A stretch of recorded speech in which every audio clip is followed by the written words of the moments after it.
In this episode of Testimony, a musician story presented by Soundseekers, Godchaserz rapper and label owner Brinson shares his Christian testimony. He talks about his violent past, being an underrated Christian rapper, and Comic-Con being a mission field.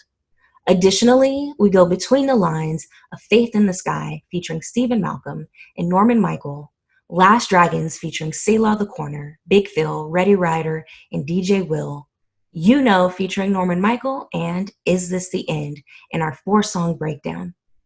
I am Galika Brown, and this is Soundseekers Presents Testimony, a musician story. Is that Black Panther behind you?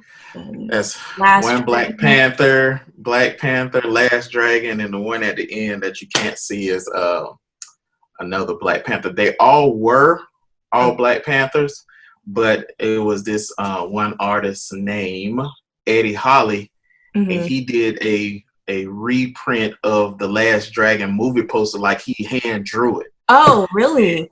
Yes. Okay, that's dope. So it was a crazy amount of money, but I was like, I can't live without it, and it have to be here as a staple. So, yes. Certain things it just gotta happen like that. I mean, it's a classic. He was our original Black Panther movie. Right. See, you know.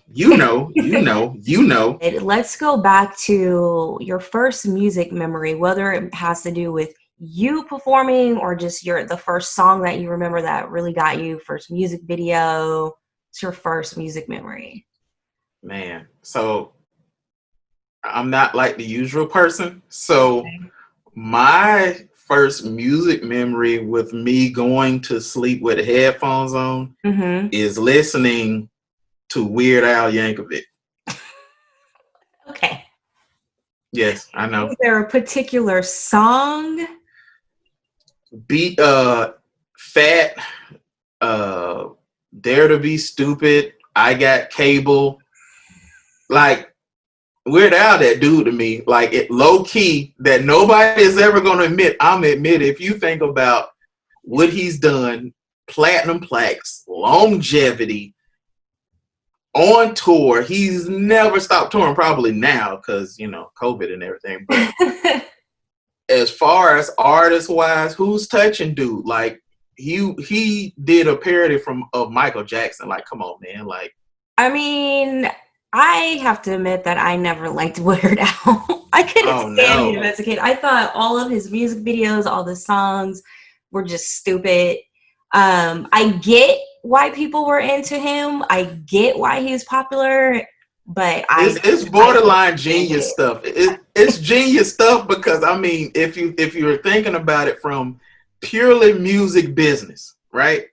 Like releasing music, getting attention, just everything artists do, he's killed it. Like decades. Okay. Outside of the stupidity. Okay. Like, yes, stupid stuff has been going on. But if we're talking strictly business, who messing with it? I get it. I'm not gonna diss your first music memory, but Weird Al Yankovic. Weird Al. But as far as like Christian rap, let's go there. Okay. Christian rap, Stephen Wiley, Bible Break. Okay. So he's the first Christian hip hop artist that had a major distribution deal. Had his cassette tapes all through North America, around the world, and just him being that guy who was on tour and things like that. So I got his cassette when I was like super small, maybe like 3, and memorized the entire Bible Break rap. Like, dude rap 4 minutes straight.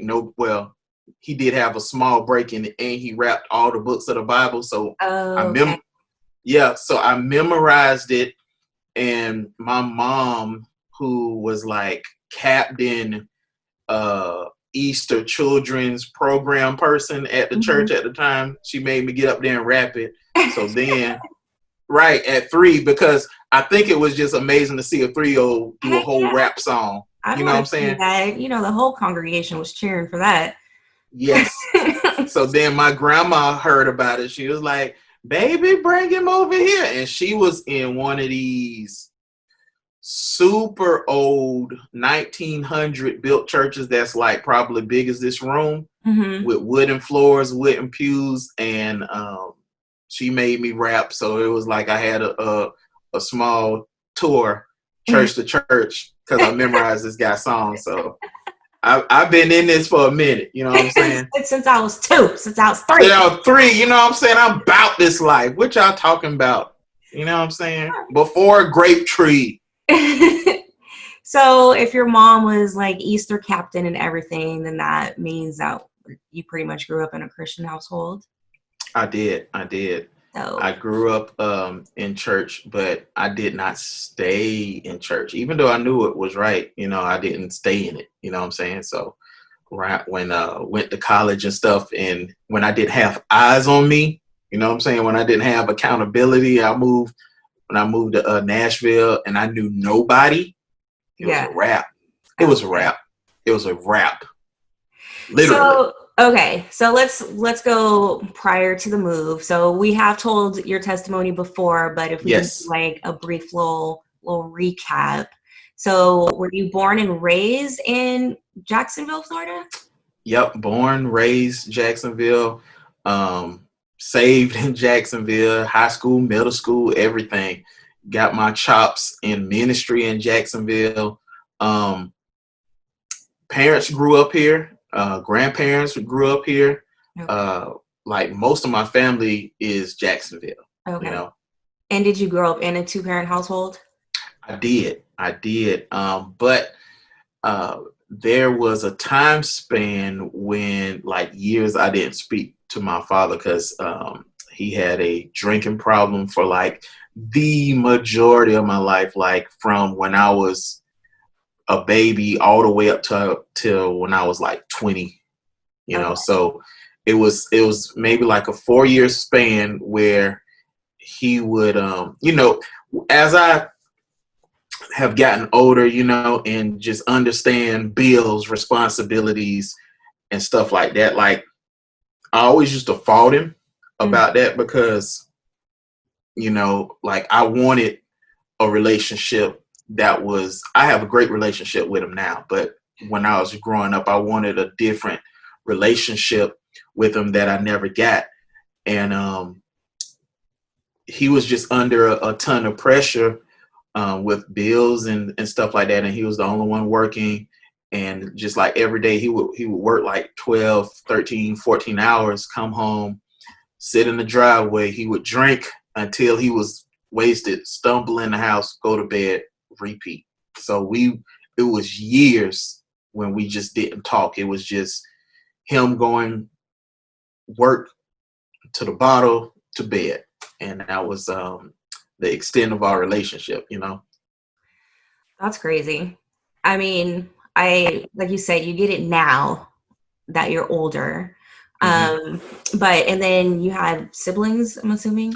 Yep, two older brothers. One of them, when I was in 6th grade, went to the Army.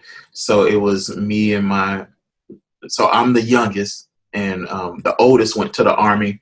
Because when he was around, he was the one really holding it down as far as like keeping, you know, his 2 younger brothers in line and stuff. So when he left, it was weird because I think that's when that whole process from like 6th grade all the way up to like 11th grade, we didn't talk. So you and your older brother? No, me and my dad. Your dad. Okay, you and your dad. Yeah. Okay. Wow, that's a long time. What's crazy is that like I've never pieced the year span together until like just now. Like it really just clicked from right then to then. Wow. I mean, that's your manhood time. That's you transitioning into manhood and you not speaking to your father, yet him being in the same household. Yep. Like the things I wanted to learn from him, I didn't. But my mom, from like 6th grade up to maybe like 10th grade, kept me in church like hardcore church, not like Sunday church. I'm talking about Monday, Tuesday, Thursday, Friday. They had something on Saturday, and then Sunday. Yeah. That was that hardcore church. But like I said, thinking about responsibilities and stuff like that, because I think sixth grade, like my parents' financial situation like took such a nosedive, and only thing my mom knew to do was to rely on the Lord. So like even in those type of trials, she taught me how to pray, how to seek God, what it means to see what a miracle is, and knowing that you get these foreclosure letters over and over and over, and then I see her get on her knees and pray, and then something happen, like a check out of nowhere come, just stuff like that. So I mean, even in those hard times, I see, like, just thinking about it, I can be thankful and see that I learned how to rely on God even through chaos, that the things that I wanted to have, I didn't, but Jesus was there the whole time. Yeah. And then during that time period before you went off to college and you were in the church like 5 days a week, was there ever a point where you gave your life to Christ?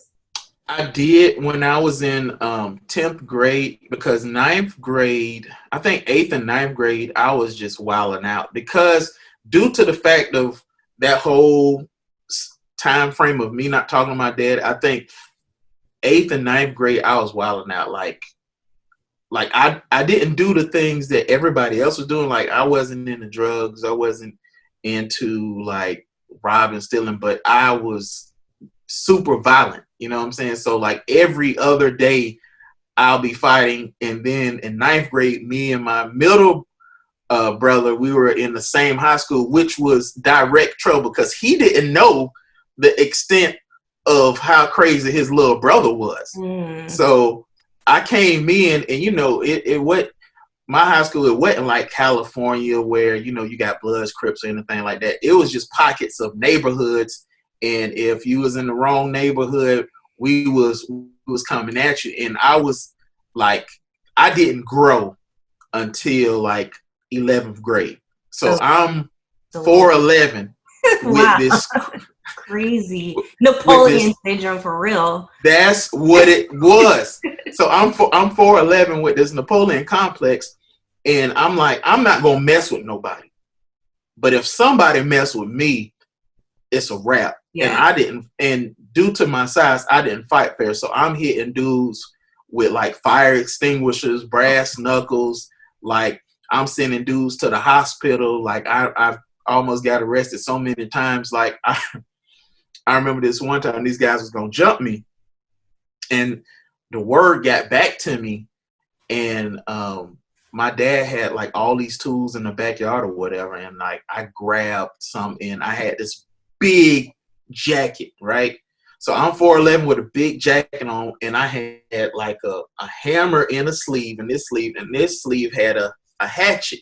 Oh my God. And I was like, I just wish somebody would. Yeah. And then they did.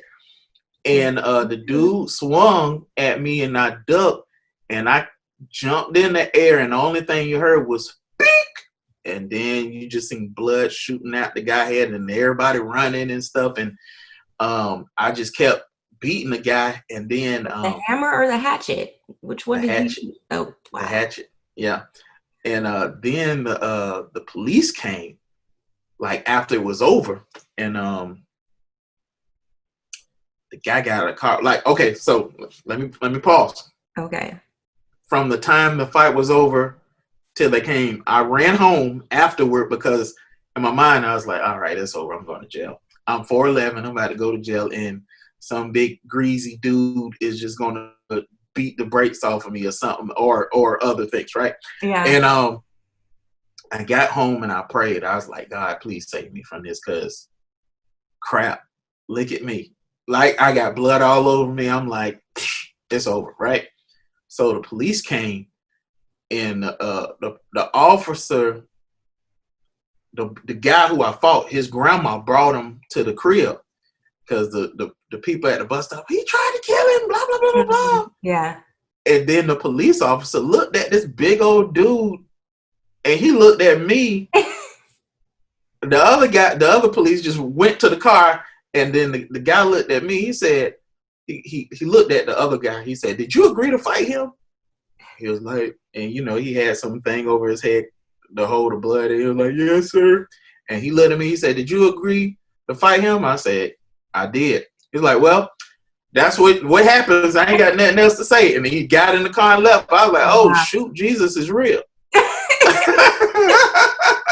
He's like, just some teenagers, some kids fighting. Let them do what they do. Right. And if you want to fight a little fella and get beat. I mean, he was way bigger than me. Like, all the dudes who was going to jump me was way bigger than me. So, I mean, he probably was looking like, this little dude did what to you? Yeah. But he just didn't see what was in the sleeve. Like, nobody saw it. Yeah. They just seen what happened. They were just, but they heard beep, beep. So they knew it wasn't like my hands like that. Yeah. So yeah, high school was crazy. So at that year after that is when I gave my life to the Lord, and I went stupid hard, like it was just, I finally understood what the preacher was saying when I just like opened my heart to the Lord. Like I really understood, and the pastor who was preaching, his motto was to break it down so children can understand. Okay. And he really did, and I really understood it. And then 11th grade, like I got a job, and then I was able to tithe and stuff like that. And that really did something to my faith because I got to do things what grown people been talking about. Mm-hmm. And it's funny, like right after I started tithing, I started growing. I was like, oh, it's something to this, huh? You just gonna give all your money away then. You know what I'm saying? I'm like, look, here's the whole check. Just give me a few, you know what I'm saying? 411 ain't what's up. Like, not for no dude. And I had a crush on all the girls on the basketball team, so that it definitely didn't work for me. You know what I'm saying? It was a hard knock life. Okay. So you go off to college. Yes. And now you have no adult supervision. So how were you wilding out there? Were you still violent? No. It was totally different. So before I went to college in Nashville, I was going to college in Jacksonville. It was Jacksonville University. It's a private school. And I was rapping secular then, right? And I had a job at Citibank, and like I'm 19 making 50 grand, right? So all of this money was going and pouring into studio time, like I had a group with me, pouring into them buying clothes, buying TV time.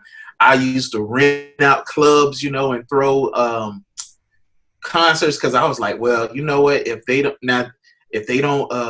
book me, I'm gonna book myself, and that was my mentality because I used to study stuff like what Puff did, Scarface did. Like I would just infuse my mind with the business part of rap. So I would have football players sponsor my shows. They would fly people in. I would fly people in, and football players, like college football players at the school? No, like NF, like people who played for like Tampa Bay. What's crazy is I would be on the radio so much here because I would be paying for radio time, right? Like boom, they would be like, who is this dude? And so some of the NFL players in Tampa heard about me, and they was like, they trying to get their rap people on. So I like, look, throw some grands on this, fly them in, and I'll put them on. And, it was crazy. So all that was happening. Then my group broke up. And then I was like, I'm going to college. I'm going to study music business in Nashville. And that's what happened. Wow. Okay.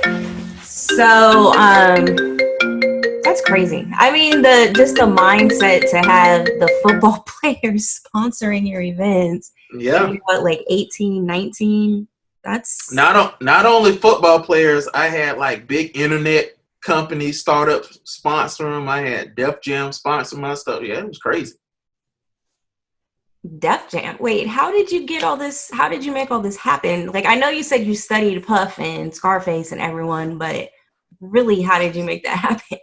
So I had, I mean, that I still have now, like if you're not invited to the cool kids table, you build your own house with multiple rooms and you make your own tables and you invite who you want at your table. So my mindset was, I have money to do what I need to do. So I just strategically made moves and made whatever I did look bigger than what it was. And it got everybody's attention. If you see me on stickers around town on the radio, if I'm putting ads in newspapers and everything, I'm going to get your attention. Yeah. So, you know, and I would just fly places and meet people. Like I had no fear of anything. Like I was just determined to do it. So, you know, I just figured like nobody's gonna know me if I stay here. So yeah. I have to jump on planes. I got to go meet people. I got to, you know, I met with one of the biggest. He's probably the biggest guy in the urban section at Clear Channel. He's the top dude. So everything with rap and R&B goes through him on the entire U.S. Okay. And I got a meeting with him, and he was just like, I can't believe, I think I was 18. I can't believe you're 18 and you're just not a rapper. You've done all of this. Yeah. You even got, he was like, I forgot who he named. Maybe it was Master P or somebody. He was like, this guy been trying to meet with me and you got a meeting before him. So, I mean, I think just looking at that, it's just been like the favor of God on my life with that attitude of, you know, moving in faith, because I still was not walking it out as a Christian, but using Christian principles of still having faith, but doing the wrong stuff. Yeah. Okay. So now you go and you start studying, you said music business or management? Yep. Okay. That's my major, music business. And how were you wilding out then during that time period? Like what? I joined the fraternity, right? Yeah. Well, that's going to happen. I joined the fraternity, and I still was on that road of making things happen. So now that I look at, I don't understand how I went to school full time, worked a full time job, and when I got off of work, I would go to clubs three times a week. All of them went regular clubs. The other ones was the ones with, you know, those other ones. Yeah. So, because that was the music I was making. I was making those anthems. You know what I'm saying? So, like the new Star show, P Valley. You're making the soundtrack to P Valley. If that's what you want to call it, yeah. It was the soundtrack. Okay. All right. Yeah. So you're going to all those clubs. All right. That, and I mean, just that atmosphere. You know what I'm saying? I still wasn't drinking, wasn't smoking anything, but the environment, and you know, when you making that type of music, you get into that type of stuff. So, you know, without saying to say, you get what I'm saying. Yeah. So then what brought you ultimately back to Christ? Apartment fire. I was trapped in an apartment fire, and I was asleep and I felt something punch me. And when I got up, I just heard people screaming. I heard people beating on the walls. And then I looked down and smoke was coming out of the ground. And in my mind, I was like, one of two things is going on. Either the rapture came and I got left behind, or my apartment and this building is on fire. And then my feet started burning, and I was like, oh shoot, good, it's on fire. It's not the rapture. Okay. Look, I rather the latter than the former. Shoot. Yes. Who wanna be left behind? I'm like, this Kirk Cameron thing about to pop off. So then in that moment, that's when it happened. I prayed. I was like, Lord, if you get me out of this, I'll serve you. And he did. He kept up his end of his bargain, and I kept mine. So I left my job. I had a thing with Sony and BMG. I was working on. I was working on with a gospel label too, which is ironic because I wasn't doing gospel at the time. But they hired me to do their internet and TV marketing. Okay. And so I left all of that, and it was a crazy paying job just doing that. It was paying me like $50 an hour, and you 20 get, it was craziness. Yeah. So I had a full-time job working at Vanderbilt, working with doctors, and then you got this other gig. So that's why I was like, I don't know how I did it. You were in school? Yeah. What the world? Yeah. I don't know how you did it. Insanity. 4 hours in one day. I don't know how you did that. Insanity. No, and then add going to the club to promote my music. Mm. Yeah. So you didn't sleep? No. Okay. No. So not looking musically, how does God's presence look like in your life? Personally. Wow. Today or then? Looking back, like the whole just looking back on your life, how would you say his presence? And if you want to just focus on that time period.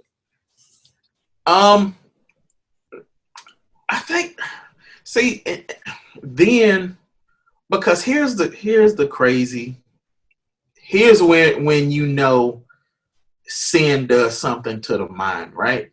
So I was doing everything that I was telling you, right? But every day I'm still reading a Bible verse. I'm still reading, Psalms, I think 112, and just saying it in my car because I'm still alone. I'm still when I was in college, I didn't live on campus. You know what I'm saying? That's the one I lived by myself. I had my own spot so I could do whatever I wanted to do. But even in this time, just thinking about it, I'm still praying. I'm still I know I'm not doing God's will, but I still don't want to die in my sins. You know what I'm saying? It was so warped, and just looking over everything that we're talking about, I could just say that God's favor just been on my life the entire time. From everything I've done, even up to today, I just see the faithfulness and the favor of God in my life. Just God's hand on me. Just when I didn't want it, it was there. When I needed it, it was there. And a lot of it I couldn't see at the time, and it was still there. Yeah, I mean, it was his hand that punched you when you were asleep during an apartment fire, right? Right. I thought it was an angel because the punch was hard. I know it wasn't it wasn't. Ow, right. It wasn't like I can be oh, that was a fluke. No, I got hit, and then that's because I jumped up and looked around like somebody up in here. Do I have to? You know what I'm saying? What's happening in that? It was like a punch in the arm, and it was real, and it was so much. I could say it was so much miraculous stuff that has been happening in my life. I remember going in the club one day, and it was a hip hop club. Mm-hmm. So I used to battle rap all the time, right? And then it would be these ciphers, and dudes was rapping, and then it was this one dude who came in, and he started spitting gospel rap. He blew. So like I said, I never smoked anything, but he blew people high. Muggs was just looking at him like, this dude is really up here talking about Jesus. And then the whole time he's rapping, he's looking at me. Right. Okay. And it was so, and the thing is, like, if he was whack, it wouldn't have mattered. But he was fire. Whoever this dude was, he was talking about people going to hell. He was talking about Jesus coming back. All the stuff that I'm talking about now, he was talking about then. And then, and after he rapped in the cypher, he just passed the mic and walked out. So, and the next dude who started rapping, he couldn't rap, so he passed the mic. Nobody else could rap, so I went outside to find a dude just to be like, who the heck are you? Yeah. And when I went out there and I asked like the bouncer, I was like, hey, the dude with the hood and the whatever kicks he had on, I like, he just came out. Where did he go? And the dude looked at me like, ain't nobody came out here in like 20 minutes. So I'm like, oh, shoot. What? So Exactly. did this happen? No, it definitely happened because Muzz couldn't rap after dude. I was just like, the guy just sent an angel in here to just I mean, he didn't want any glory. He just rapped, did his thing, and bounced. He rapped, convicted everybody, told people they was going to hell for smoking dope and stuff. Like, he just went in. He was just like, this is sin. Boom, boom, boom. Like, he was raw with it. And looking at me the entire time. Yeah. Like, I'm like, what? You know, so I don't think I ever told that story anywhere. So that's crazy. Well, thanks for sharing that one. Yep. And speaking of God's favor, I just saw like a pop-up about, I didn't know Megan Thee Stallion was shot multiple times and survived. Did you know that? I didn't see that. So, yeah. I guess so now, look, in mid interview, let's check Twitter. It popped up on Billboard, but I guess she got shot Sunday morning. She's currently recovering. She said she suffered gunshot wounds as a result of a crime that was committed against me and done with intentions of physically harm me. Wow. She survived. Well, she about to be the new 50 Cent. She about to go sky high. You know, that's, if you're a rapper and you get shot, your stock go up. Underwent surgery to remove the bullets, plural, because I'm grateful to be alive, that I'm expected to make a full recovery. Yeah, we never had a female rapper get shot. No. Listen, 2020, look, if female rapper is on your apocalypse bingo, you won. Like, holy crap, man. Yeah, this is a crazy year. Has it really affected you, like, musically or personally? Musically, I think the biggest thing is the touring. I've had to turn down multiple events, like, because a lot of churches reopened and they wanted to do something big for like their congregation, and you know, it was out of state, and I'm just not gonna do it. Like, I'm not getting on no plane. I'm not going near no airport. I'm not getting into any crowds. Like, I was supposed to. I've had multiple. I had to cancel a lot of events. Like, so that's been that has affected me. But I mean, I got a chance to finish my album, spend a lot more time on it than I usually do, because so I've been dropping albums every year. So usually I drop an album, tour, and you know, then refocus when the touring slows down a little bit to do the next projects. But this one, I've had time to concentrate. Really, I really think this is a time where God is having mercy on us, where He shut everything down and is giving us the opportunity to get closer to Him. I really believe that. Like, all idol stuff, NBA, NFL. I'm a big wrestling fan. Like, I'm a big wrestling fan. And you're in Florida too. You know what I'm saying? Big comic book fan. I love traveling. But if all of that is getting in the way of me getting closer to the Lord, He just canceled it. And I think this is a time, like, Jesus is coming back sooner than He was yesterday, right? So if this is a time where we're closer to the last days, then maybe this is a grace period for us to be like, hey, let's just put everything down and get in the presence of God. But I mean, what would you say to those who would mainly be non-believers who are like, well, why would God put out a disease just to get us closer to him? Well, I would say God didn't put out the disease. All disease come from sin. Like, you would have to understand the origin of the sin nature. Like, God didn't create this stuff. This was from disobedience of man, and he allows this stuff to happen, but he still is good during it. Like, even just me personally, I feel like I've come up during a pandemic. I haven't like I've paid off all my debt. You know what I'm saying? It's crazy. Like, Yeah. I feel like I'm like this during the pandemic, and I feel like I'm closer to God.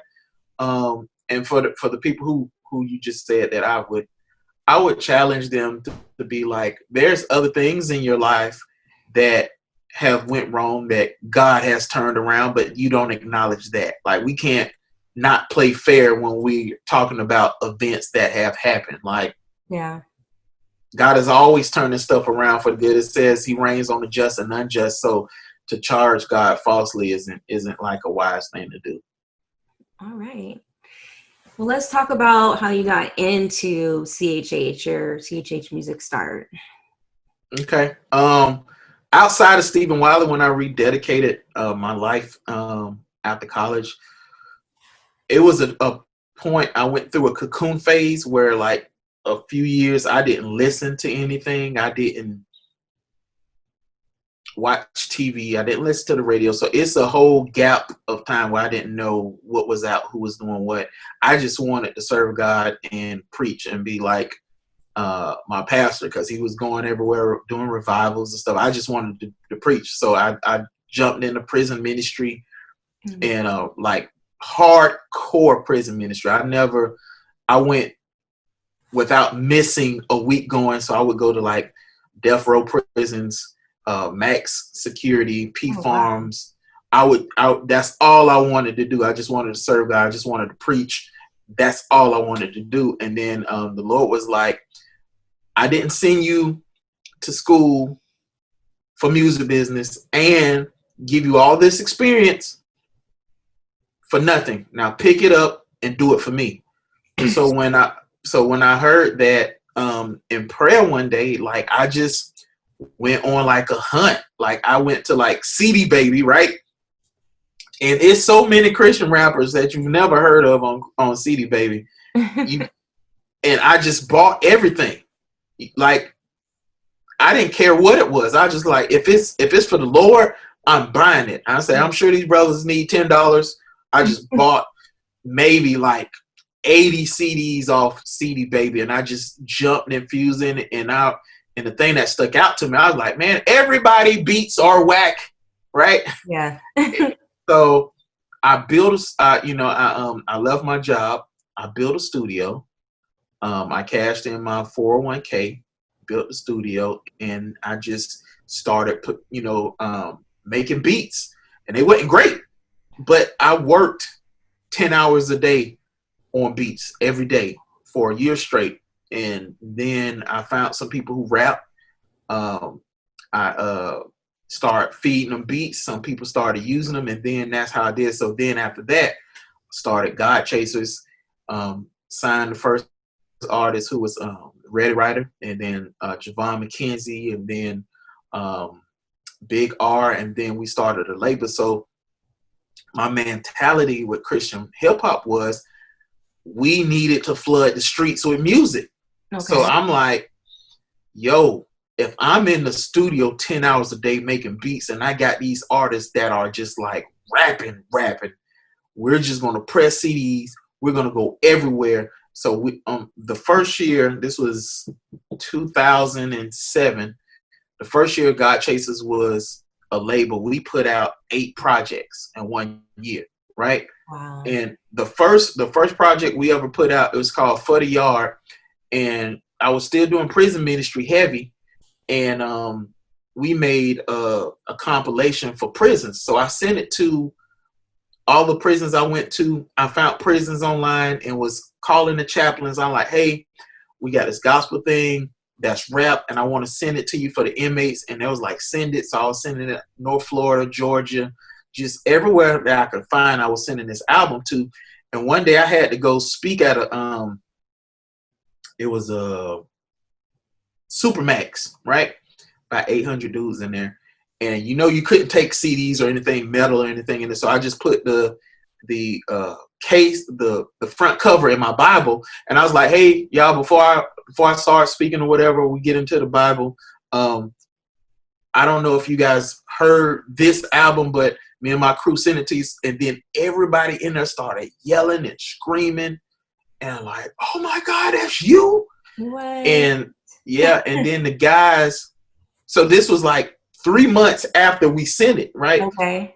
So the guys was like, after I preached or whatever, and the altar call and all that, when it was just leaving, people was coming up like, man, this thing has helped me. Mm. Which one were you? And one dude was like, I memorized every verse on this album. So that's how I met K9, because he sent a song for the compilation. One of my homeboys, Excelsius, Red Letters is on it. Just a ton of people who don't rap anymore was on it. But that one thing let me see how powerful this tool was to bring people to the cross, And after that, I knew that this was a mission field. This was something that we could do. And here's the crazy part. I put that project out January 1st, 2007.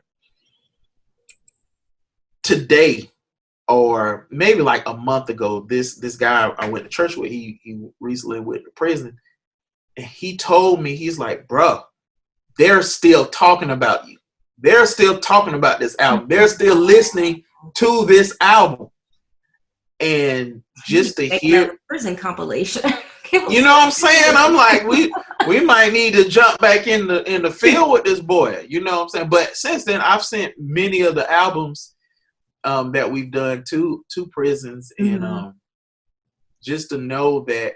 Oh, and JCTV has been playing in there, and like guys that get out of prison and see me in the streets, I wouldn't know who they were, because I would be used to them in the County Blues. Yeah. So they'll be like, hey, don't you I still got a notes from that message you preached. And I'm looking at them like, from where? He was like, you remember from such and such county you was in there? I'm like, oh, yeah. Like, you still rapping? I'm like, yeah, here you go. Boom. Take that with you. And, just hearing those guys' testimonies, and like, I tell them, you said this. Now, they would say stuff I don't remember saying, you know what I'm saying?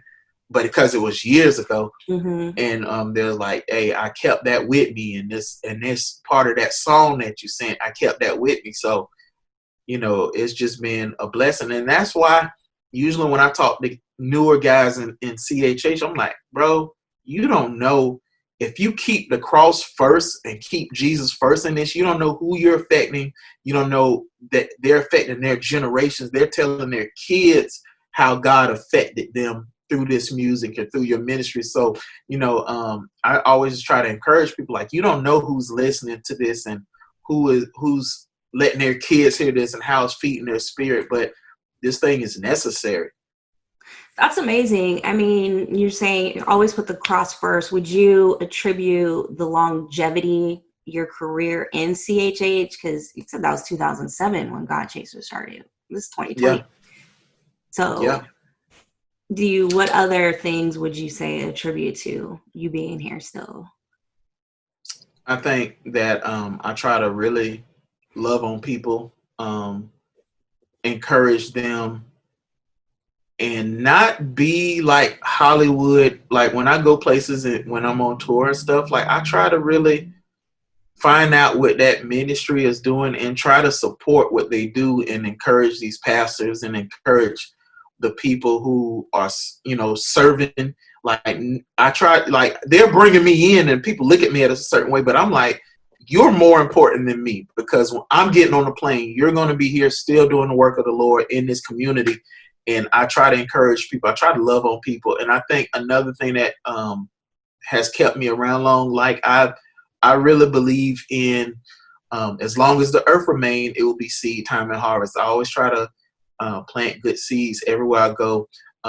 If I find an artist that's starting out, I'm always trying to give them information. Like when I came in the game, Muggs wasn't trying to help me. You know what I'm saying? So I'm always trying to pay for it and do things that other people didn't do for me. Even financially, if you can sow in silence, you know what I'm saying? If somebody have an album come out, buy 4 copies of it. Who cares? You know what I'm saying? And not recently, the last few years, one big thing that's been on my heart is just try to open doors for other people. Because I'm like, if I can open doors for people, God is going to keep opening up doors for me. Because the principle don't change. Yeah. I'm not going to, whoever I try to open up a door for, like say a church is trying to book somebody and I'm not available, I'm going to go through my Rolodex like, hey, can you do this? And try to send somebody else, because dude, everybody needs, want to get this gospel out. So I'm always trying to sow good seed everywhere I go and whoever I come in contact with. And so I think loving people, genuinely sowing seed and giving God my best. Every album, I'm not competing with nobody in Christian hip hop. I'm competing with the last project I put out. So I'm always trying to outdo the last thing I did, So I think giving God my best, those 3 things, I think those 3 things have really kept me. Well, I can testify to you loving on people. Definitely just over the years, doing the interviews and whatnot, I've felt your love. And just recently you sending the album with a handwritten note on top of that. It's small things like that really matter. And that's what sticks with people. So. Well, that's really what I wanted, because you remember getting CDs and stuff, and I think one thing that's missing now from the digital age is tangible, that tangible feel of something, Mm-hmm.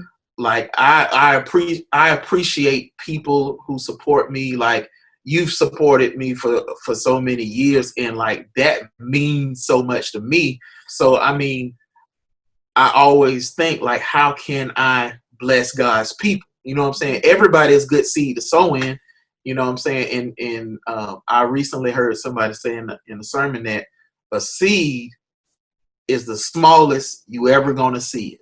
So if I sow something into somebody else, let's just say financially or whatever, that's the smallest it's ever gonna be, because when God bring it back, it's not gonna look the same way I sold it. So that's true. I think that's a key thing. Like, and I think if we loved on each other a little more, like even just in our small Christian hip hop community, and not try to fight and try to block people from a position that's in our head, and we're imagining like, I'm not going to give this person information, they might do better than me. So what? It's a portion law. Every man gets a portion, Mm-hmm. And what God got for me, Bizzle can't take it, Lecrae can't take it, NF can't take it, Andy can't take it, Mouthpiece can't take it, Eshawn can't take it, because God got it for me. And when they get their stuff, I'm always rejoicing with them, because that just means I'm somewhere in the line, because God don't stop blessing. The seed, the harvest of the seed don't stop coming. I'm up for it. I might not be next in line, but I'm in line. So what I'm saying, I could just be happy for people when great stuff happens to them. You know what I'm saying? Amen to that. All right. So you have Godchaserz, you have your artists. What right now it's Oatmeal and Readywriter. Oatmeal, Readywriter, C Straight, Nazarite. Okay, and you have a podcast. You have a book, The 10 Things Every Christian Artist Should Know, which is another example of you supporting people and trying to be there and teach.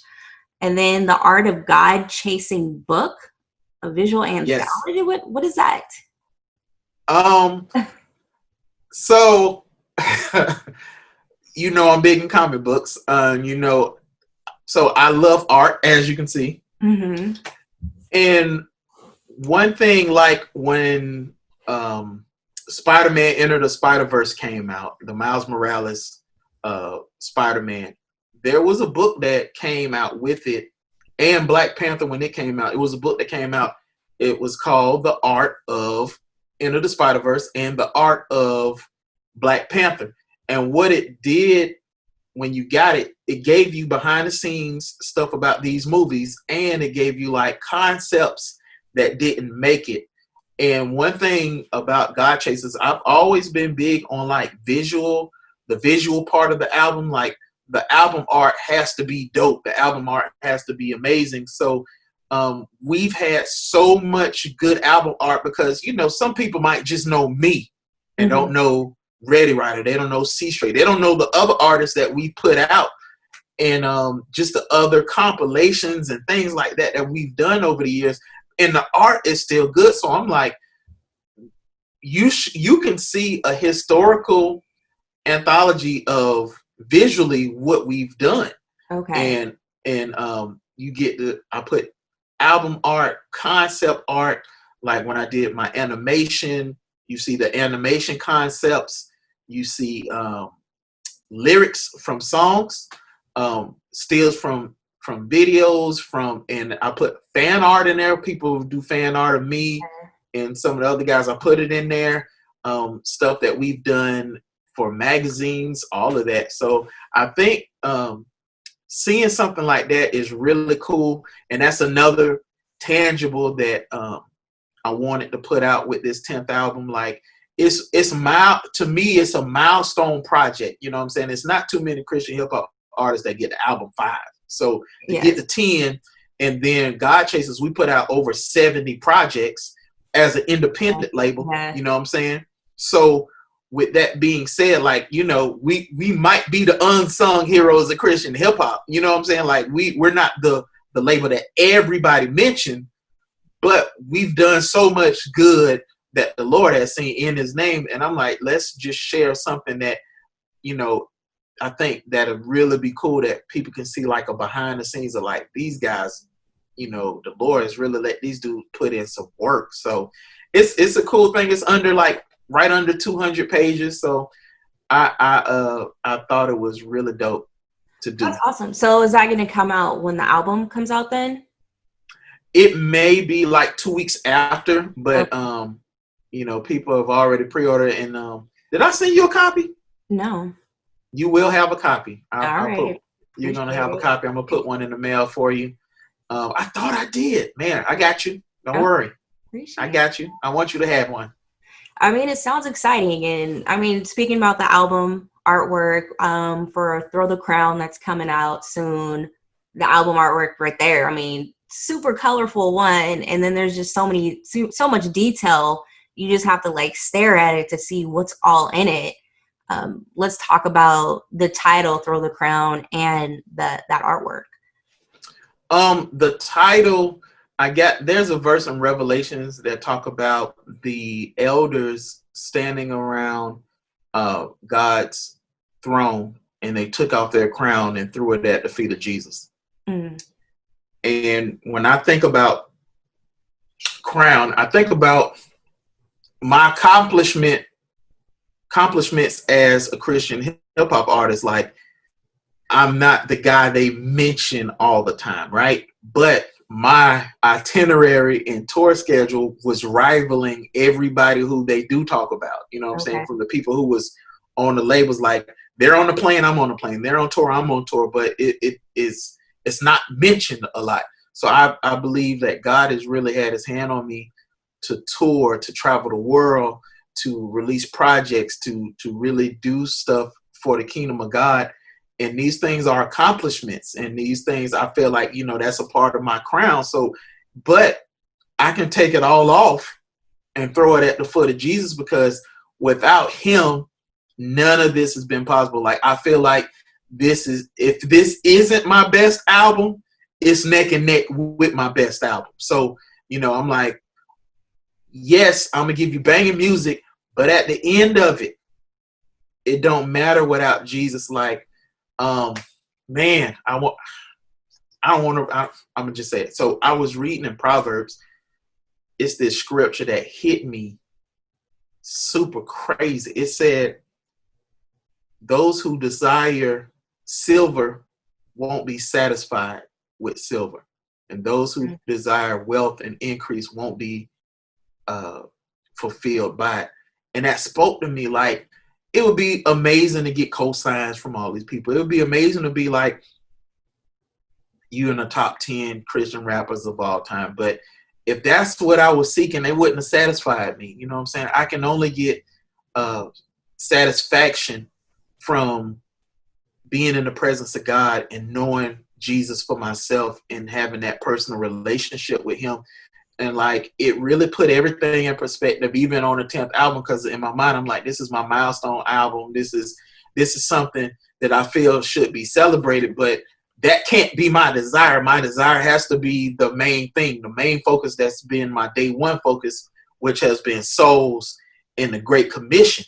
So without that mindset set and pointing people to the cross of Christ, it don't matter. So that's throw the crown, right?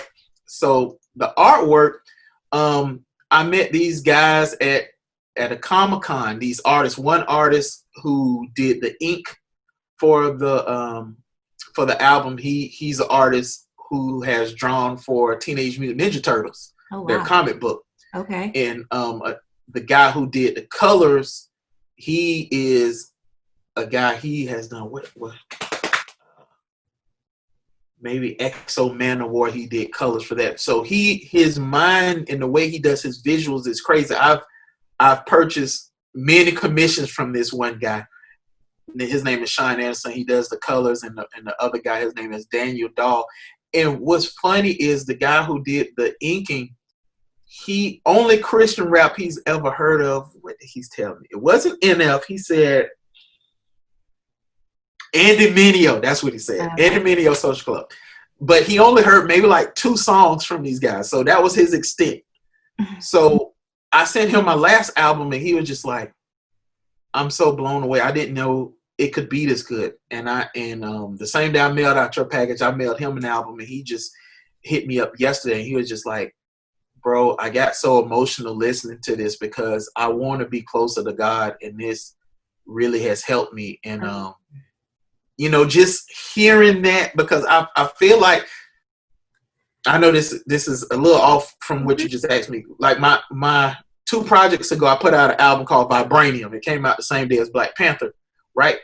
But I was going to these Comic-Cons, and I'm like, man, this is a whole freaking mission field. So I pressed up CDs, and I was giving them out. And I mean, dudes was hitting me up like, hey, this mug is right, because I'm talking about the gospel, but I'm slipping in these comic book punchlines. You know what I'm saying? So they know what I'm talking about. They're like, hey, you talking about Thanos? What?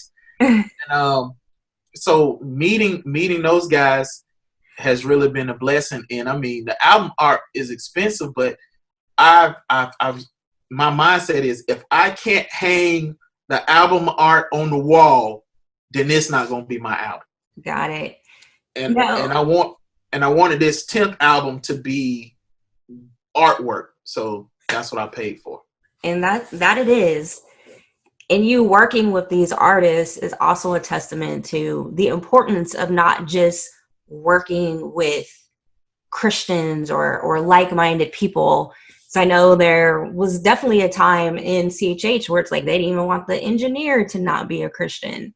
So here you are commissioning work for your artwork and planting seeds at the same time. Like, you have no idea what God's gonna do with that. I don't, because these guys told me the same thing.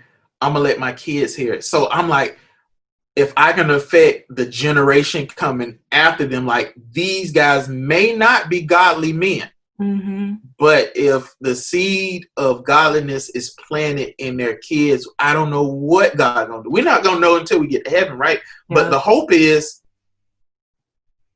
give them Jesus, and hopefully the Lord soften their heart and get a hold of them. Right on. That's dope. It's a cool story. And I mean, this kind of might fit, but how do you feel God's presence looks like in your life musically? Mm. I think I try to write with that. So my music is 70% freestyle, 30% written, right?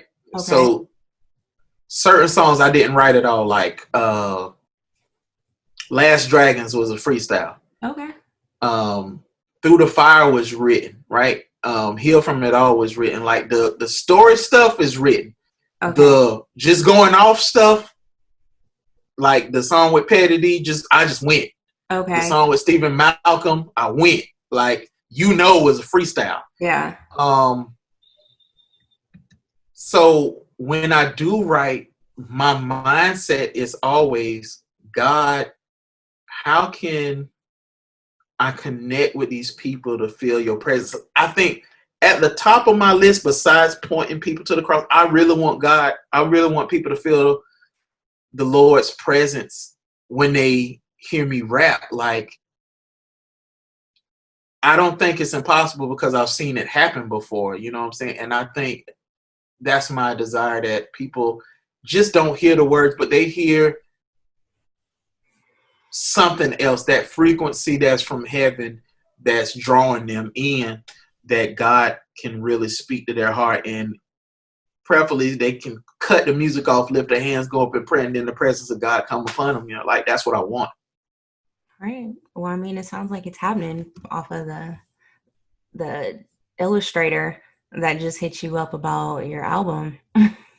Amen. And it's cool. It's cool to hear those stories, because I think that matters more to me than to be accepted by the Christian hip hop community. Because I mean, let's be honest. All the people in the community, they already say we ain't trying to get them. I'm going fishing. I'm trying to get these other people who don't know the Lord like that. Like, I'm trying to show them the grace of God that's been in my life, so they can have the things that I've received. I mean, do you feel like you are an underrated, like, CHH rapper? Because I mean, you brought up a few times. Okay. Yeah, absolutely. I mean,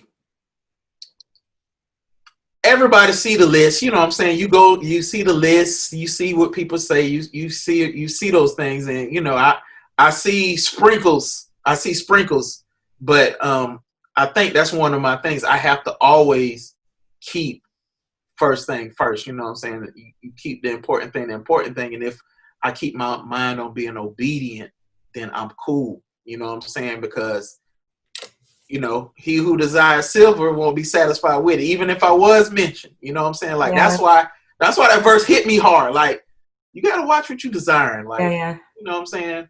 Like, I mean, but to answer your question, definitely. Yes. Absolutely. I mean, at least you're aware of it. And I mean, like you said, your 10th album, and the fact that the label's been around since 2007, like, that speaks volumes. So that speaks volumes. It speaks the goodness of the Lord. It's the goodness of the Lord. I mean, in real life, like, it's grace. My homeboy Fidel told me this a while. He was like, man, people just think they just rap. He was like, we get to do it. We get to go on tour and rap about God. We get to make albums. We get to give the gospel over banging beats. We get to do it. So, I mean, my level of gratefulness to the Lord and to the people that support me. Like, the people that support me are so dope. Like, I could talk about I'm underrated, right? I can say that, right? I can say that. But the people who ride with Godchaserz, they are beast mode. Like, they do things, and I know the Lord send people. Like, people who support your show, they are about your show, right? And I put my vinyl, because this 10th album I got vinyl for the first time, which is a hallelujah moment for me, right? Because I've always wanted my album on vinyl. Okay. And I've just been trying to be proactive with making this project. Like the artwork was done last year, right? It was done like in October. Okay. And so I try to be proactive. So when I found out I'm getting these vinyls, I find out how many I got. So I'm just updating my website because everybody ain't on websites like that. So I thought they're on Facebook, they're on Twitter, they're on Instagram. So I just update it. I'm like, okay, I'm gonna just be proactive. So when I announce it, I don't have to scramble and update the website, blah, blah, blah. 4 days, every vinyl sold out. How many vinyls did you do? It was under 100 because I wanted to do like a limited edition, but they were $50 a pop. Oh my gosh. That's some die-hardness. Yeah, I mean. That's die-hard. Yeah, they rock with you for real. Yeah, and I mean, the pre-orders for my album are like 35, but I just don't mention what else is coming in the album. So I've been sending like these big packs of things that's going out. And I mean, I just started promoting my album like a week ago. Yeah. So the people who rock with Brinson and Godchaserz and really support the music, they're really dope. Like I don't think I would have lasted that long outside of the Lord hand on me without the people that are really serious about what we do. That's awesome. Well, let's get into the 4-song breakdown.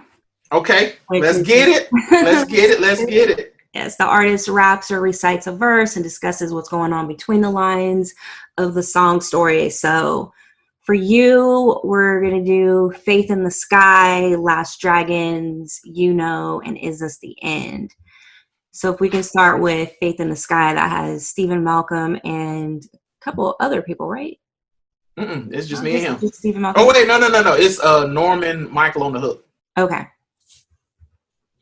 All right, so it says, straight out the basement, Judas replacement, drunk in the spirit, I am not wasted, throne of my heart, that's where his place is. LeBron's on my feet, neon laces. I believe in that empty tomb. When my life was empty, he filled the room, filled with his spirit. That's a major move, major key. Snatch the keys from death to grave. I had to sneeze. Boy, so blessed. Boy, so cross on the chest, nails in his flesh. Yeah, I am trusting in his hands. I ain't trusting in no bands. Only trusting in his plan. Chase God, that's the program. Yeah, good gracious. My God contagious. I preach on the mic, then I'm jumping off stages. My faith in the sky. No need for airplanes. Parachute don't work. I'm on my stunt, man.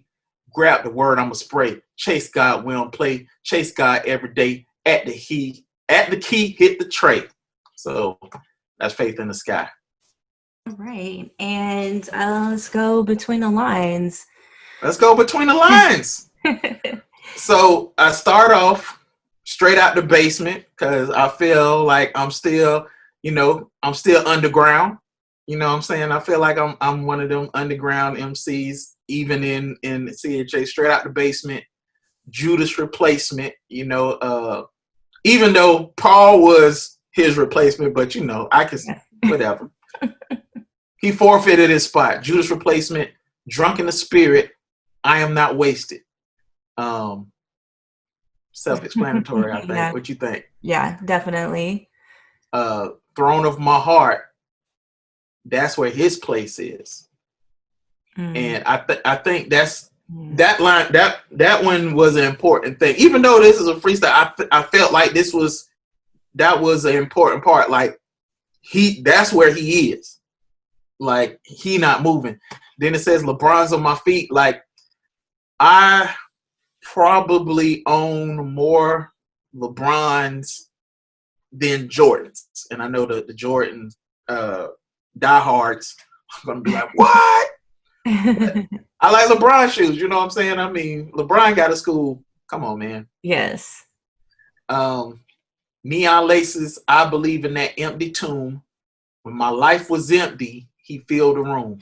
So that was me thinking about how God filled me with the Holy Spirit. Filled with His Spirit, that's a major move, major key. I mean, snatch the keys. I think I was trying to get rapidy rap right there. From death to grave, I had to sneeze. Boy, so blessed. Boy, so yeah. Cross on the chest. Nails in his flesh. It says, I am trusting his hand, meaning I know the hand of God is on me, and I trust it. And just me and you talking and me telling testimony, it's there. Yeah, it's evident. It's evident. And it said, I ain't trusting in no bands. I think when I was doing this song, I was on some, I'm not trusting in money. Like, I think it was one of the moments I had for like a week, how just, I was probably getting a lot of checks and I was happy, but I had to tell myself, I'm not trusting in this stuff. Like the Bible say, money grow wings and fly. Like, this stuff is a tool, and it's easy to have money to validate you. Yeah. It's easy, you know what I'm saying? And I think that came out. I was just like, I ain't trusting in this stuff. I ain't trusting in no bands, because with it's either Ecclesiastes say it's all vanity and vexation of the spirit. So that's what I was on. I ain't trusting no, only trusting in His plan. Chase God, that's the program. Yeah. Good gracious, my God contagious. Preach on the mic. Then I'm jumping off stages. So I know you've never been to one of my concerts. I stage jump a lot. Okay. Like for maybe like a few years, that's all I wanted to do. Like, it would be a little bit of people in the crowd. I'm doing front flips on folks. I'm going off. You know, it's a faith thing. You know what I'm saying? I'm like, well, I'm gonna trust that these people gonna hold me up. Now, I mean, it got to be more than two. My God, like, especially if it's a big stage. Ain't nobody suicide around this piece. But big crowds, small crowds, we go and diving. Especially like when I do like youth camps. Mm. It's straight madness. It's madness. And then what about putting Stephen Malcolm on the track? So, man, what a great story. He was on tour, and he came to a place right outside of Jacksonville, and he put it on his social media, whatever. And I just hit him up. I'm like, what's the address? And he hit me with it. So I went. It was a dope concert. His hype man / DJ, Mark the Bad Guy, I've known him for maybe since 2010, when he was like a teenager. Me and D-Mob was touring at the Edge in Grand Rapids. His dad is the pastor at the Edge. That was their hip hop church. So I remember him from back then. And afterward, I took them out to eat in one of my burger spots. Come on, somebody! And maybe this was in October, and I was like, I asked him, I was like, what we need to do to get you on the track? And he was like, who is it for? You or one of your artists? I said, for me. He was like, let's talk about it. So I sent him the track, and he was like, I'm off a tour in December. Let's finish up, the business aspect, and then let's get to work. So I hit him in December, sent him the track.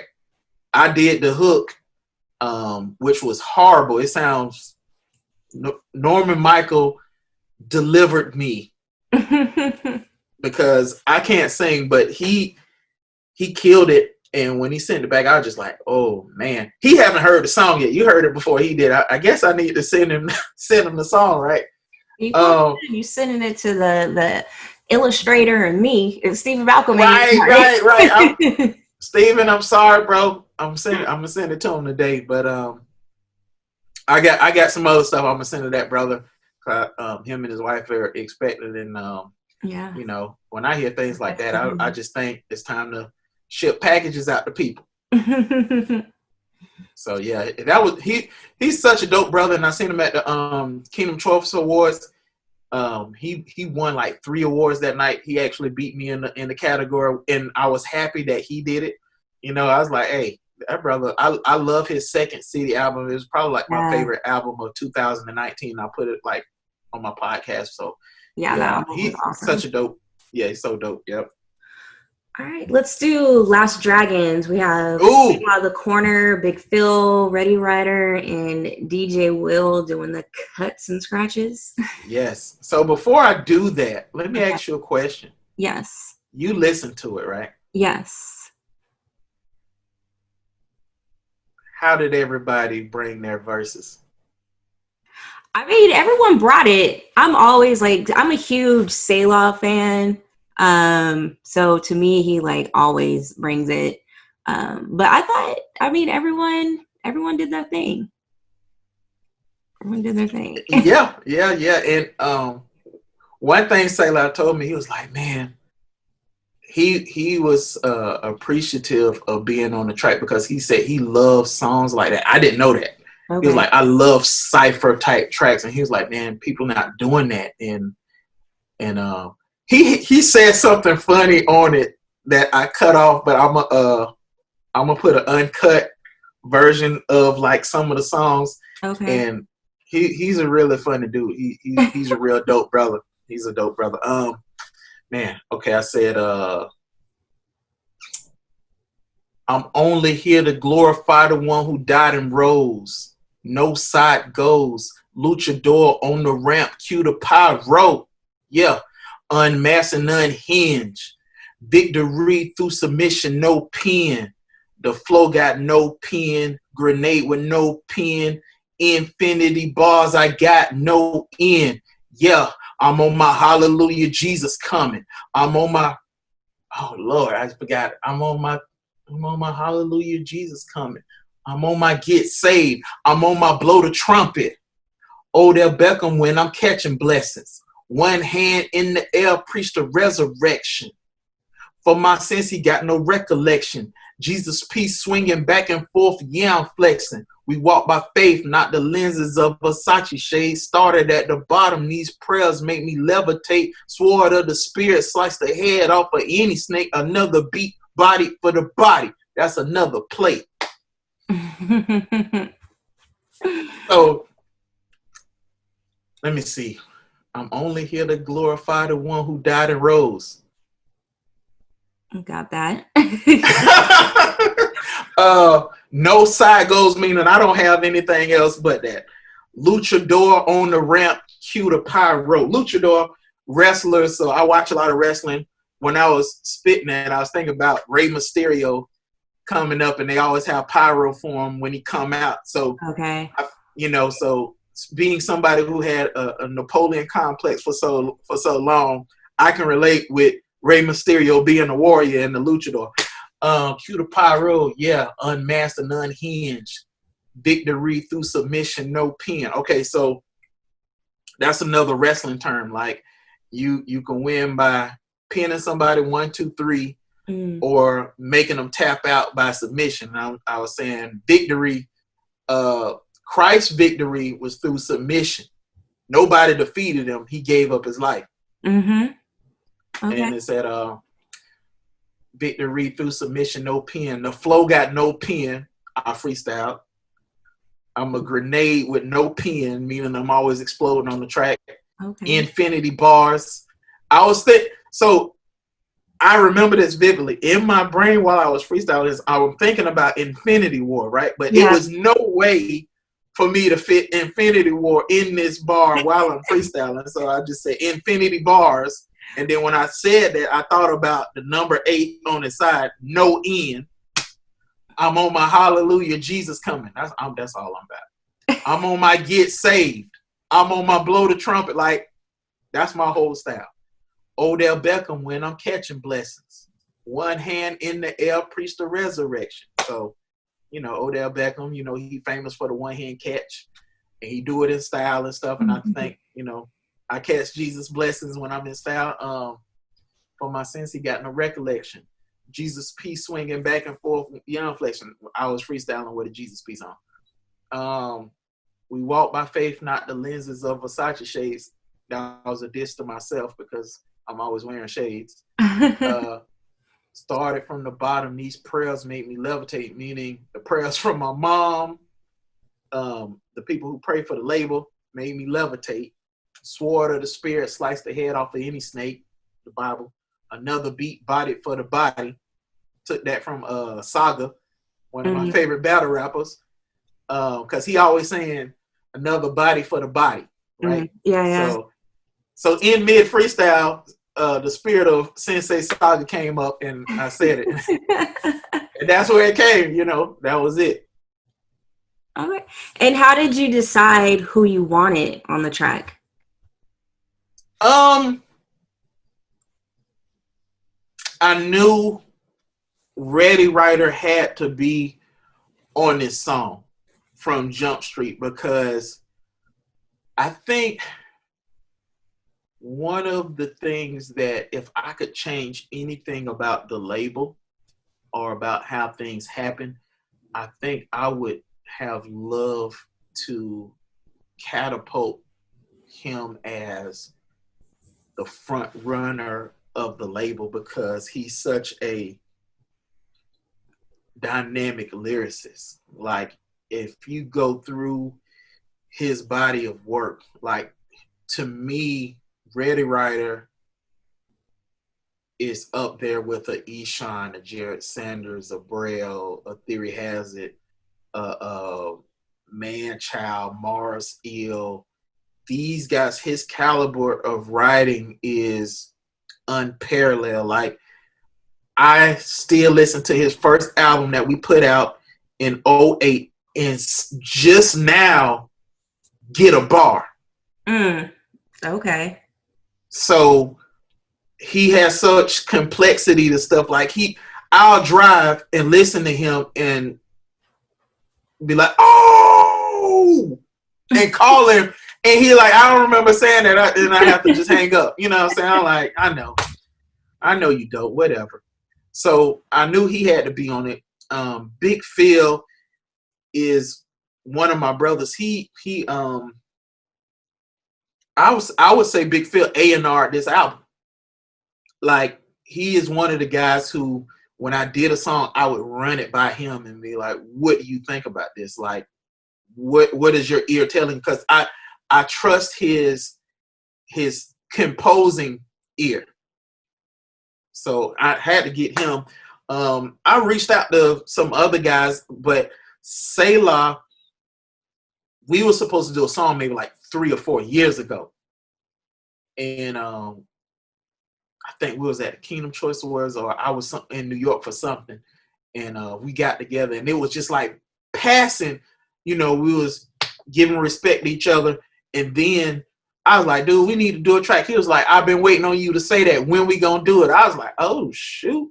So I always kept that in my mind. And he has too. So when I hit him, he was like, I hit him with 2 songs. He was supposed to be on this one and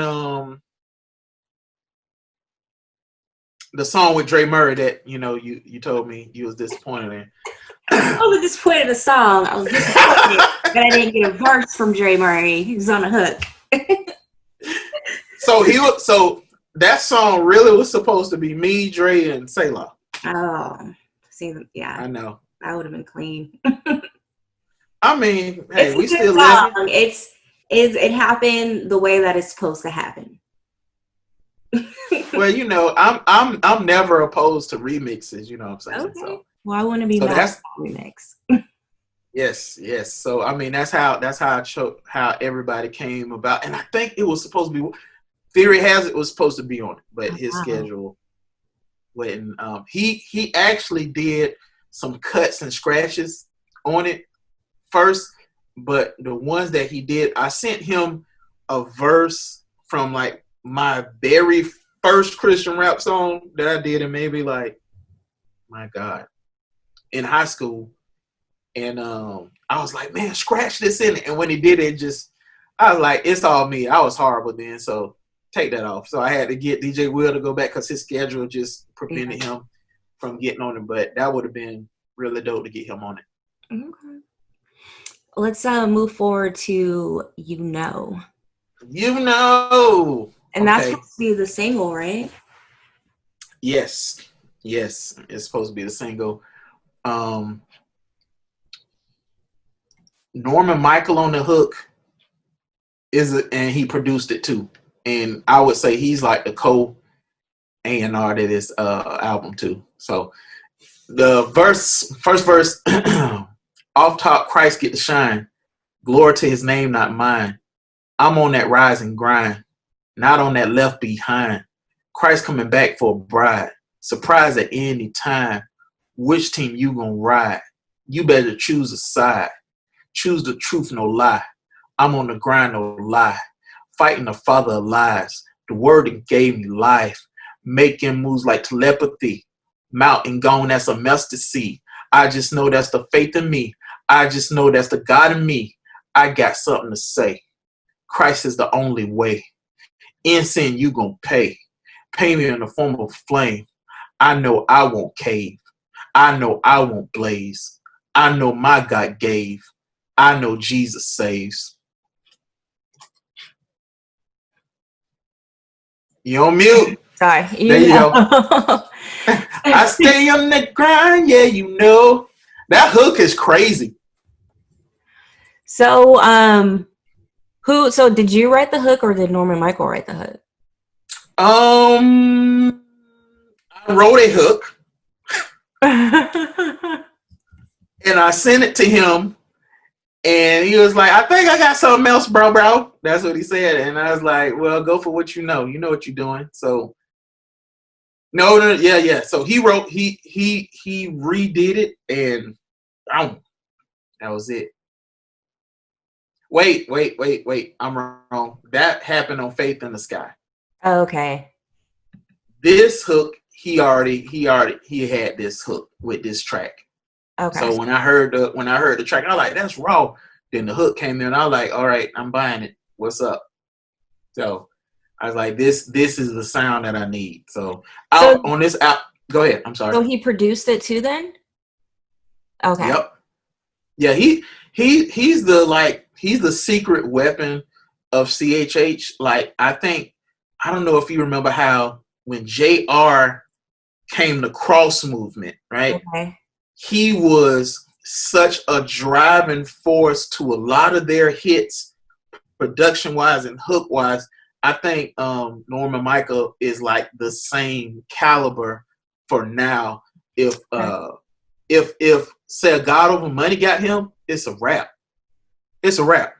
Oh, because I haven't heard of him until this project. So stop. You introduced him to me, yeah. Unless there's songs, I'm sure there's probably songs that I've heard that he's been a part of that I wasn't aware, but like the name never like jumped out at me. Like I'm gonna remember it now. Yeah, he's been around for a long time. I don't know if you listen to GS. He does a lot of collabs with God Over Money. No I remember Compromise. GS. It's been a while. Yeah, I forgot, actually. Okay. Yeah, Norman Micheal did a ton of work with him. Okay. And the guy D King that's on Heal From It All, they started out on the same label. So D King had a label called Camp of David, and Norman Micheal was the main backbone producer. So everything that happened out of that camp, he was producing. He was doing hooks. So he's been dope for years. Okay. Awesome. I'll be looking forward to seeing more of him. And let's move on to Is This the End? Ooh, that's my favorite song, low key. All right, it says, I feel like I'm walking on the pages of Revelation. Corona got the seniors breathing heavy with complication. I'm a star minister in space with no constellation. War rumors, black fist in the air across the nation. He coming back. Yeah, put that up in the hashtag. Been around the world preaching that. No jet lag. Hollin' chase God. I ain't even chased the bag. Talk Christ so much my accounts got flagged. I've been repping CHH for a while. You ain't noticed yet? Buckle up, receive the word from an anointed vet. Sit back, enjoy the meal. I'll pick up the check.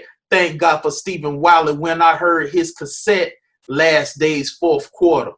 You get the drift, apocalyptic encrypted. You feel the shift, accomplishments, lay your goals, dreams, and desire. Now throw your crown down and bow down to Messiah. Throw the crown. Throw the crown. All right. So obviously that song you wrote more recently with the COVID reference and everything. But let's talk about it. What made you write that song? So I was at a crossroad with the album because I had every song done, mixed and mastered. And every time I listened to it, I was like, I know, every album I have to do like an altar call. I didn't do that. And I just felt like I didn't have another feel of the song that made me feel like it was completed. So I went and listened to maybe 600 to 700 beats in like a 3-week time span. And when I heard this, it kind of just spoke to me, and I wanted to I released a single called Jesus Over Corona, and that was supposed to be on this project, but and it was just to encourage people. But when I heard this, I was like, I can still talk about what I'm seeing now on the news, in the paper, on the internet, and just go with it. So I felt like the recent stuff, I wanted to talk on it and just see it from my point of view. Like, I just think it's, I think it's the end. You know what I'm saying? Like, if it is, are we ready? Like, let's get prepared for it. Do you feel you're ready? Yeah. I feel like God has blessed me. My trust is in him. You know what I'm saying? He coming back faster than he was yesterday. So, I'm just trying to take as many people with me as I can. You know what I'm saying? I'm trying to crowd heaven up. Let's charge the gates. You know what I'm saying? All right. Okay, well, that pretty much covers everything that I wanted to know. Okay. I do want to ask you, who would you like to see me interview on the show? A ton of people. So here we go. You ready? You got to write these down. I want you to first interview K9. I think he has had one of the most. He's to me, he's number one on my Christian hip hop list. Like, okay, I don't know K9. I'm not familiar with it. So, I mean, that's why I like doing what I get to do, because that's how I get to know people. So okay. Wow. So he has a new album called 45. So he's been around since 2004. Okay. And he's probably the best storyteller in Christian rap history, right? And I was featured on his new album because what he does, he'll drop a classic, then disappear for like 5 years, and then come back and do it again. And he made this album called It Is Written Bible Stories. So he took stories out of the Bible and he rapped them and he made them gangster, and it was amazing. Interview him. It's a throwbacker. It's a throwbacker. Okay. This guy named Godchaserz. Yeah. I don't. Yeah. Okay. Must have threw that all the way back. Yeah. He vet mode, but his perspective is amazing. Mouthpiece. I love to hear you interview Okay. Mouthpiece. D Black. Of course, Dre. Have you interviewed Dre? I have, a long time ago. I actually do want to hit him up since he has a new project and everything. I love me some Dre Murray. Yeah. So yep. I've interviewed Dre a couple times, him solo, and then him and Alex Faith when they had that joint project. Yep. So he got a new deal with Elect. He's about to open up a coffee company. Oatmeal, you already did him. And he, we still grooming him. Yes. Readywriter. Okay. I'll pay for that one. My God, people need to hear this, brother. All right. Nazarite. Let me see one more. Who else?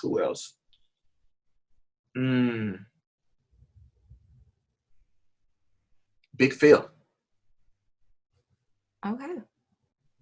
That was Big a Phil. list. Big Phil. Big Phil would be raw. He, he Duval County, homegrown. All right. Well, I appreciate that. And again, appreciate you taking the time to talk with me, Brinson. My pleasure. Anything else I can help with, I'm with it. I'm always going to support everything you do, from your podcast to whatever God do with you next, and pivot. Hopefully, this thing keeps growing, because your voice is much needed in this Christian hip hop space, and we need, I don't want to say more people like you. We need you in this space, and more people need to know about all the things you do, because your perspective and voice is needed. I hope you enjoyed the episode. Please subscribe to our show. And if you really enjoy the content, please leave a review. It really does help with the ranking. For all things testimony, visit testimonystories.com. Until next time, I'm Galika Brown, the music lover constantly seeking positive music.